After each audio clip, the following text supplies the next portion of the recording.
I like to see their little faces. I like to see that I'm making a difference.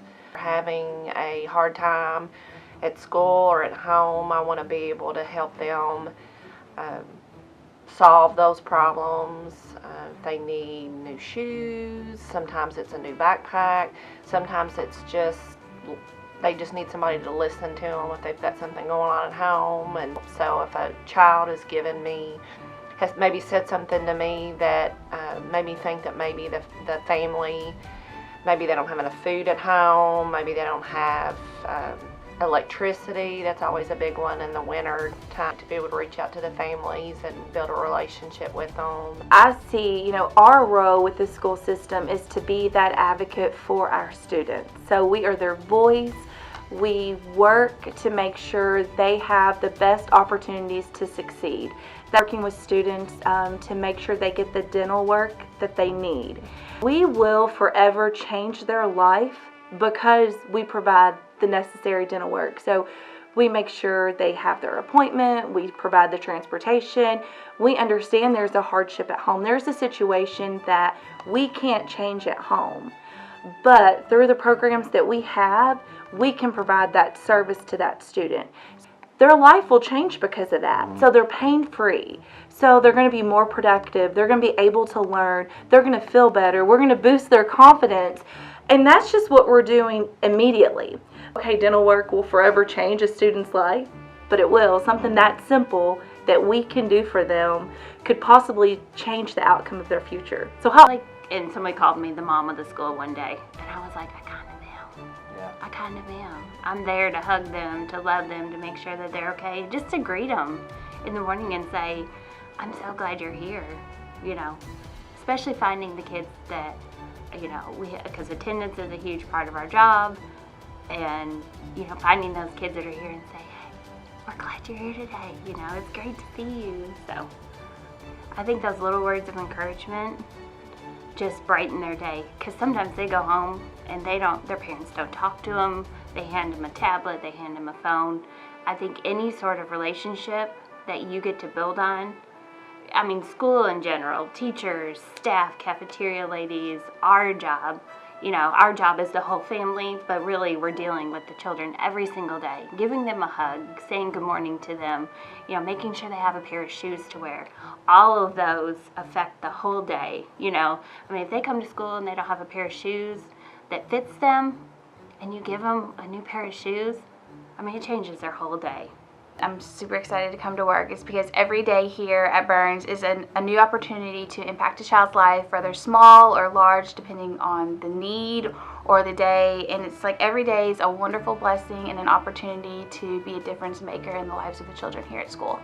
And just the small things, just giving students 2 minutes of my time, 5 minutes of my time, just starting a conversation with them, getting to know them, what they do outside of school, not just during school, but talking to them about things at home or, what they do on the weekends and things like that. I feel like building relationships is a huge part of our job. Seeing that student come through something that we've been working on or that I've been helping them with, and just seeing them either happier, being more successful, more confident, just getting them through that time that they needed extra help. I grew up needing someone like Miss McCarty.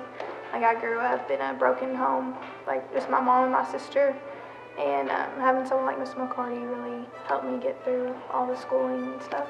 I want to help the kids that grew up like I did. Megan Nicodemus is our youth service coordinator. She's new to our school, and she fit right in. She fit in with faculty, fit in with the kids. Probably one of the most important things that I can say about her is she is a hard worker, but she takes that hard work and she dedicates it to our kids. She is all about helping them, benefiting them. One negative thing that I will say about her is that she lives in Old Cowhiney, which for those of you that don't understand that is Ohio County. So anyway, thrilled to have her, glad she's here. And I hope she stays around for a while. We need her and our kids need her. Family Resource Youth Service Centers and the coordinators who run those centers are an essential part of Davis County Public Schools. What they do every day is help break down barriers for students, barriers that can be in the way and get the students ready for learning. Not only are they working with students, but they work with families. Davis County Public Schools, we talk about kids first, and our motto is to put kids first, and every decision we make is supposed to be made to put kids first. Well, this group exemplifies kids first better than any group I can think of in our district for what they do. Not only, like I said, are they providing services for the students, but also for families. Issues that can help the student with attendance, issues that can help the students be prepared in the classroom to make the child feel welcome and safe in our schools. Having them is not it's not a luxury, it's a need that we have in our district and our community. You know, all of this came about with the wide sweeping legislation of CARA in 1990, Kentucky Education Reform Act. There were a lot of things that came out of that act, very sweeping changes in the Commonwealth, but truly one of the most important things as far as I'm concerned was the creation of family resource centers and youth service centers. A lot of people don't really understand their role. It's simple and complicated at the same time. The purpose of youth service centers and family resource centers is to remove barriers to learning. So we might ask the question, what's a barrier? Well, a barrier can mean food. Students can't learn when they're hungry. It could be shoes, it could be clothes. It could be electricity turned on in the house, or gas, or water, or rent. So all of these things are barriers, and there are many others that, as chair of the Davis County Board of Education, I speak for the board, thanking you from the bottom of our hearts for all the work that you do to eliminate those barriers for our students.